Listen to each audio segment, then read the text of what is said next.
Hello, and welcome to the Think Moisturizer, Think Ajanta podcast series coming live to you from Damacon. This series is going to get some of the distinguished dermatologists to decode some of the skincare everyday concerns simply, scientifically, and without any hype.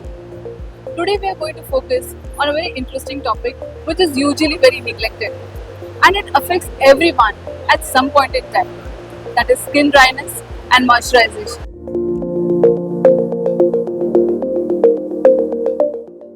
I'm delighted to have been joined by Dr. Priya Ramanathan from Chennai. She's a renowned dermatologist practicing clinical dermatology and aesthetician. So, Doctor, are you ready? Yeah, very much. So, Doctor, we have some common skin concern questions to you, which I think people normally ask within the clinic and also online. So, we've tried to see what people usually ask, and we're going to shoot these questions to you. Okay. So, my first question is: dermatologists often talk about ingredients like hyaluronic acid, ceramides, glycerin, and moisturizers, and they are very overtly being promoted. So for a normal person watching this, we usually see ads and we see hyaluronic acid or these all things. How these ingredients actually help the skin, and how do you use them in your clinical practice? Do these ingredients have a specific indication in different skin types? Is what you like.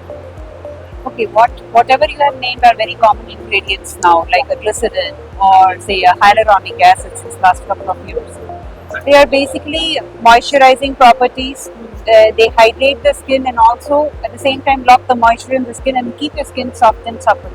So glycerin and hyaluronic acid, they are very basic. They instantly hydrate the skin. But if you are looking at long-term hydration, you have to also look into the kind of skin that you have and customize as per the individual's requirement depending on the age and lifestyle. So you're saying that ingredients and the skin age will also matter when choosing the right ingredient. Yes, the age matters, the gender matters, the kind of skin matters, and the geographical location that they live in also matters. Oh, okay. So if that is the case, so following up with what you said right now, so normally, anyone who is going to purchase a moisturizer, typically, let it be online or let it be in any store, people usually feel that they're just buying some random cosmetic, and I just want to understand whether a moisturizer is really just another beauty product or is it a therapy for the skin? Because when you say that the ingredients will matter depending upon the age and the lifestyle and the weather conditions or whatever, do we treat it like a normal beauty product or should we treat it like a therapy or a medicine for the skin? Because moisturizer thing looks like it's something that you can casually use. So should we have the thought that this moisturizer is a product? It's not just a random cosmetic product, but some medicine for the skin. Let me put it this way: it is definitely not a cosmetic, and it is neither a medicine. It is somewhere in between. It is for the wellness of your skin. It is for your skin health. An essential tool that is required to maintain good skin health so that you improve the body's own skin defense mechanism to sustain either the heat or the winters. So it is more for skin health. A regular product, one should use it like a fuel for the skin. Like we have food for the gut, a fuel for the skin. So definitely the nature of moisturizer, what one chooses differs because not everybody may need a heavy moisturizer. It can be light for an oily skin person. It can be a little more heavier and moisturizing for a dry skin person, and very very supple for a child. So it really differs, and one should not go buy randomly moisturizers. I think they should go through the literature a little bit, understand that skin type, and take help of the dermatologist to understand what the right moisturizer is there. It's the variants that are available for their skin, and choose one out of it, not among thousands. Correct. Ma'am, that's really interesting because normally it's very neglected, thinking that it's just some random product that we can pick up, and that brings to the next question. Nowadays, like you said, that it is essential that one consults a dermatologist before applying any moisturizer, whether it suits their skin or is the right type match for their skin and the ingredient as well. So my next question to you is that nowadays we see that on Instagram, typically, or any other social media for that matter, we see so many beauty enthusiasts sharing their 8-step routines and 10-step routines and 15-step routines, and this they become trend all over. So adding so many active ingredients on your face, even if it's a moisturizer or any other thing that they're clubbing up with, do people really need that 10 step routine for your skincare? And does it really add any value? Does it have any long term benefits, or does it really damage your skin barriers? That is what I would like to You're understand. asking 3-4 questions in the Yeah, same because- question. Yeah, So maybe I may miss out. If I miss out on answering any one, you should Sure. let me know. sure. So the first part, skincare and the skin routine, everyone must follow.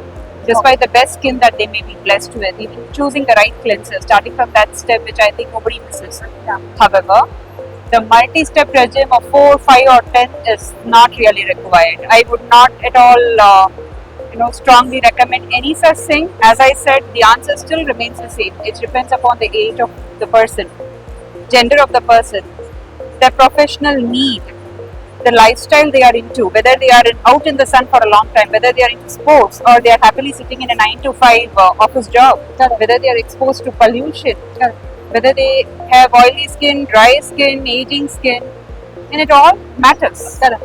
And whether they have a work-life balance, the sleep, Yeah. whether they are sleeping, 6 to 7 hours a day, and the sun exposure, the right kind of a diet. So the balance has to be maintained. Nutshell, not by doing 8 to 10 steps of skincare and neglecting your proper, well-balanced meal, Correct. or neglecting your night sleep cannot fetch you a good skin. Despite the best of the brands and the most expensive brands that you may be investing on, that's not the right way. It is an all-in-all approach. So 8 step is not required. What you need, definitely I would say a good cleanser is a mandatory, or a soap. Yeah. Cleansing, I just literally mean cleaning the face correct. twice a day, for sure. Correct. And then now that's the trend of mist going in. Mist, we don't believe in toners anymore. 0% alcohol is the trend. So mist offers 0% alcohol. They deliver actives in mists. Correct. And so that way, water is the safest media to deliver any actives, and water is safe on the skin. Correct. So therefore, you can choose the mist of your choice, whatever you want to use, depending upon your skin type. So the first product is a mist, Yeah. and the second product that can come if you want to do is a mist itself moisturizes the skin. That is why it is called as a mist. Correct. So if you have a dry skin and if you feel the skin is still stretching despite the use of a mist, which is a pore refiner or a pore tightener, then you can choose a moisturizer. So if you are exposed to sunlight, then you need a sunscreen. That's all you need to do. Correct. Now, let's keep it simple. People are familiar with the terminology of cleanser, toner, moisturizer, sunscreen, CTMS. Yes. Cleansing, everybody has to do. Cleansing, I literally mean just to keep the clean face, Correct. take off the dirt, remove excess oil or sebum if any. Correct. The second step, toner. Now, I think mists are more popular. And after the mist, it is not mandatory. If you think that doesn't leave behind any residue, because a lot of people want to stop with the step of the mist itself. They Correct. don't like moisturizer in the morning. If you're living in a tropical climate where you Correct. sweat, you don't Correct. want anything more than that. So just Absolutely. stop with mist. Especially men who want to be very less in applying the total number of products, and it doesn't show on the face that you've applied anything. Correct. So you can just stop there, or else. Third, if you feel the skin is dry, which means your skin demands, either you are using a wrong cleanser, number one, or you are living in a cold place, or you are doing something wrong. So, in terms of your daily habits. Correct. So if that be the case, you can add a moisturizer. If you need an anti-aging cream, instead of a moisturizer, it can be an anti-aging cream, so that it's a 2-in-1 or 3-in-1, whatever. And if there is intense exposure to sunlight, then you need a sunscreen. If you are indoors, now the concept of indoor sunscreen, so many things, PC sunscreens. Correct. So if you think, if there is a negative impact on your skin despite being indoors, you seem to have some amount of a UV damage or CFL lamp, all those visible light damage. Then perhaps you can think about your physical sunscreen. If you think there is a damage despite not really directly exposing to the sun, but in being indoors still pigmentation is there, then perhaps after consulting a dermatologist you can see if you want to use a sunscreen. Wow, doctor, that's too elaborate for us. I think the audience is really going to pick up these insights. Oh, let me tell you the night one. This was for the morning. So Yeah, night, absolutely. if you really want to do something, if you need, if Yeah. you think your skin, you got to clean up the face. Yeah. And if your skin is normal, you don't have any issues of either dryness or acne or pigmentation, just stop right there. Just a creamy, just cleansing, a creamy cleanser till then it Yeah. hydrates. Just Correct, one correct. single step. Correct. But if you think you have a problem skin, you need something more, then it depends. If you have an acne, then an acne control gel. It would be definitely a pharma brand. So depending upon what What the concern is, if there is a pigment, then you should do, or you can use a multi-active serums. You can, and if you know how to use serums, you get how you should use the serum. Not everybody needs an HA serum. Not everybody needs a retinol serum, and not everybody needs an niacinamide 10%, Correct. 4%. Correct. Not everybody needs. Correct. So these things you have to get a tailored prescription from a doctor, stick to that, follow it for a period of at least 2 to 3 months to understand whether you got the results, whether doing that was beneficial. If it was beneficial, you should continue. If it wasn't beneficial, then you should go back to your doctor and seek a revision of the prescription. And that's all about it. So everything in moderation, in nutshell. So if I have to summarize what all you said, I think one point is that more than skin routines, your daily routine matters. How you're sleeping, Yeah. how your lifestyle, Food, eating habits. food, eating habits, exercise, everything.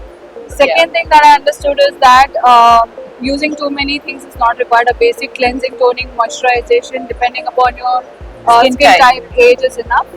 Third thing that I understood is probably that taking a recommendation from the dermatologist on these actives is important rather Very than much. mixing Very and crucial. matching. Yeah.